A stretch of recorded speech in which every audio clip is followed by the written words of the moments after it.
샬롬, 하나님과 동행하는 새벽기도회 달라스 임마누엘 교회 권성철 목사입니다. 오늘도 하나님과 동행하며 풍성함을 누리시는 저와 여러분 되시길 주님의 이름으로 축복합니다. 오늘 말씀은 룻기 3장 6절에서 13절까지의 말씀입니다. 그가 타작마당으로 내려가서 시어머니의 명령대로 다 하니라. 보아스가 먹고 마시고 마음이 즐거워 가서 곡식 단 더미의 끝에 눕는지라. 룻이 가만히 가서 그의 발치 이불을 들고 거기에 누웠더라. 밤중에 그가 놀라 몸을 돌이켜본즉 한 여인이 자기 발치에 누워있는지라. 이르되 내가 누구냐 하니 대답하되 나는 당신의 여종 룻이오니 당신의 옷자락을 펴 당신의 여종을 덮으소서. 이는 당신이 기업을 물을 자가 됨이니이다 하니 그가 이르되 내 딸아 여호와께서 내게 복주시기를 원하노라. 내가 가난하건 부하건 젊은 자를 따르지 아니하였으니 내가 베푼 인애가 처음보다 나중이 더하도다. 그리고 이제 내 딸아 두려워하지 말라. 내가 내 말대로 내게 다 행하리라. 내가 현숙한 여자인 줄을 나의 성읍 백성이 다 아느니라. 참으로 나는 기업을 물을 자이나 기업 물을 자로서 나보다 더 가까운 사람이 있으니 이 밤에 여기서 머무르라. 아침에 그가 기업 물을 자의 책임을 내게 이행하려 하면 좋으니 그가 그 기업 물을 자의 책임을 행할 것이니라. 만일 그가 기업 물을 자의 책임을 내게 이행하기를 기뻐하지 아니하면 여호와께서 살아계심을 두고 맹세하노니 내가 기업 물을 자의 책임을 내게 이행하리라. 아침까지 누워있을지니라 하는지라. 아멘. 하나님의 말씀입니다. 여러분, 사람에게 있어서 굉장히 중요한 것이 바로 인격입니다. 그런데 그 인격은 물질로 살 수가 없습니다. 아무리 물질이 많고 좋은 집과 좋은 옷으로 자신을 포장해도 시간이 지나면서 그 사람의 기본적인 인격과 품격은 드러나게 됩니다. 사람이 훌륭하고 인격이 좋으면 그 사람이 입고 있는 옷의 가격과 살고 있는 집의 크기와 상관없이 그 사람은 향기가 나는 사람이 되는 것이죠. 오늘 본문을 보면 큰 부자인 보아스도 나오고 아무것도 가진 것이 없는 여인 룻도 나오고 있습니다.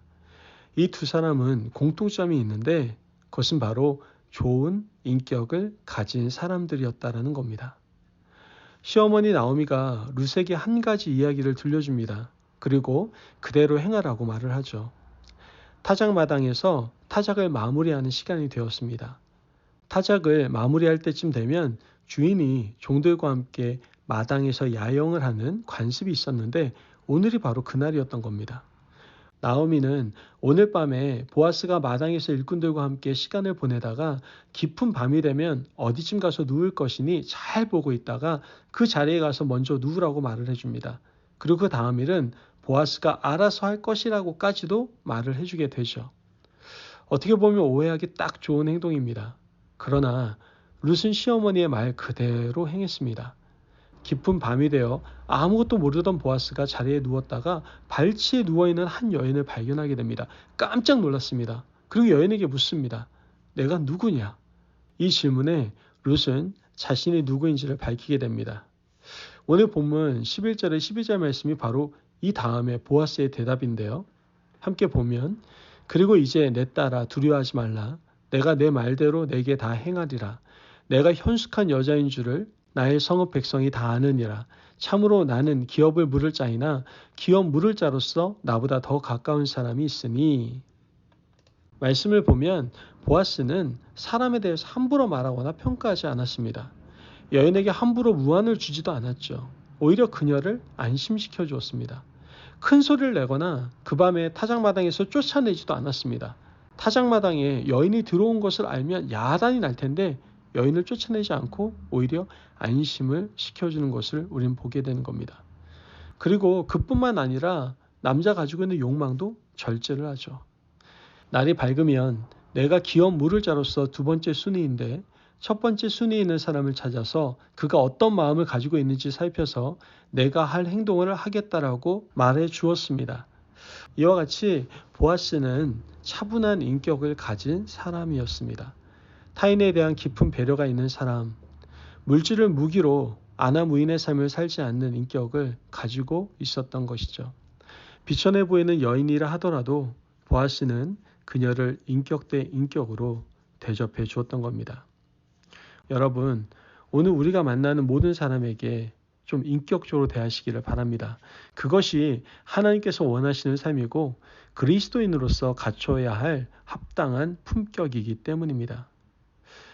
성경을 보면 예수님의 족보에 보아스가 등장하는 것을 보게 됩니다. 마태복음 1장을 읽어보면 보아스는 예수님의 조상으로서 족보의 이름을 올리고 있습니다. 예수님도 하나님의 아들이시지만 이 땅에 오셔서 누구를 대하든지 인격 대 인격으로 대하셨습니다.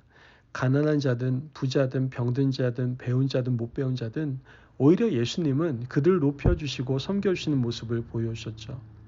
보아스는 예수님의 조상이 될 자격이 충분한 사람이었음을 우리는 알게 되는 겁니다. 룻도 그런 대접을 받을 만한 충분한 자격이 있는 사람이었습니다. 평소에 룻의 행동이 단정하지 못했다면 그 밤에 남자의 발치에 누워있는 여인을 보아스가 어떻게 보았을까요? 좋은 시선으로 보진 않았을 겁니다. 그러나 룻이 평소에 좋은 인격으로 사람들에게 좋은 인상을 주었기에 그녀는 그 밤에 그의 이불 밑에 누워 있어도 오해받지 않을 수 있었던 것이죠. 오늘 본문 10절 말씀을 보면 그가 이르되 내 딸아 여호와께서 내게 복 주시기를 원하노라. 내가 가난하건 부하건 젊은 자를 따르지 아니하였으니 내가 베푼 인애가 처음보다 나중이 더하도다. 이 말씀은 보아스가 룻에게 한 말입니다. 내가 젊은 자를 따르지 아니했다라는 이 말은요, 홀로 된 시어머니 나오미를 모시고 살아가는 여인에 대한 칭찬인 겁니다. 시어머니를 복양하기 위해서 타작마당에서 이삭을 줍는 여인 룻을 보고 큰 감동을 받았던 보아스의 고백인 것이죠. 내가 베푼 인애가 크도다. 여러분, 룻이 베푼 인애가 어떤 인애입니까? 그것은 바로 시어머니를 섬기고자 하는 귀한 인애였던 겁니다. 평소에 룻이 그런 삶을 살고 그런 인격을 보였기 때문에 그녀가 아무것도 가진 것이 없어도 또 그 밤에 남자가 누워있는 그 발치에 이불을 들고 누워있어도 그녀는 인격적인 대접을 받을 수 있었던 겁니다. 또한 보아스는 넉넉한 인격의 사람이었습니다. 룻기 3장 15절 말씀을 보면 보아스가 이르되 내 겉옷을 가져다가 그것을 펴서 잡으라 하매 그것을 펴서 잡으니 보리를 6번 되어 룻에게 지워주고 성읍으로 들어가니라. 말씀을 보면 룻이 겉옷을 입고 있었습니다. 겉옷은 방한을 위한 것이기도 했고 치장을 하기 위한 것이기도 했죠. 보아스가 룻의 몸을 감싸고 있던 겉옷을 넓게 펴라고 말합니다. 그리고 그 밤에 보아스는 보리를 6번 되어서 겉옷에 담아줍니다. 이와 같이 보아스는 넉넉한 인격을 가진 사람이었습니다.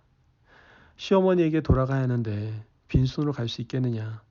내가 보리를 줄 테니 가지고 와서 시어머니와 함께 먹어라. 그리고 보리를 준 겁니다. 자신의 타작마당에 온 여인을 빈손으로 돌려보내지 않는 넉넉함. 이것이 바로 보아스가 가지고 있었던 인격이었던 겁니다.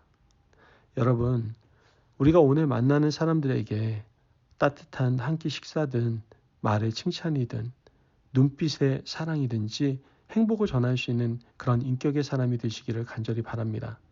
보아스가 가지고 있는 귀한 인격, 룻이 가졌던 인격, 바로 그것이 오늘 이 각박한 시대를 살아가는 저와 여러분의 인격이 되시길 주님의 이름으로 축복합니다. 아멘. 기도하겠습니다. 사랑이 많으신 하나님 감사합니다. 오늘 우리에게 귀한 말씀의 은혜 허락하시며 감사합니다.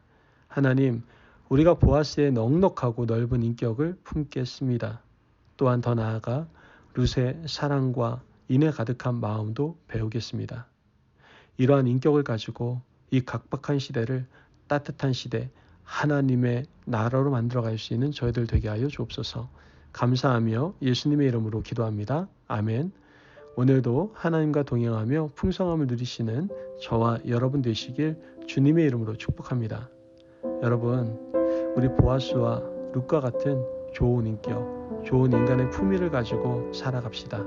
우리가 이런 좋은 인격을 가지고 이 세상을 살아갈 때 하나님의 아름다운 사랑이 가득한 나라가 임하게 될 줄 믿습니다. 말씀 안에 승리하십시오.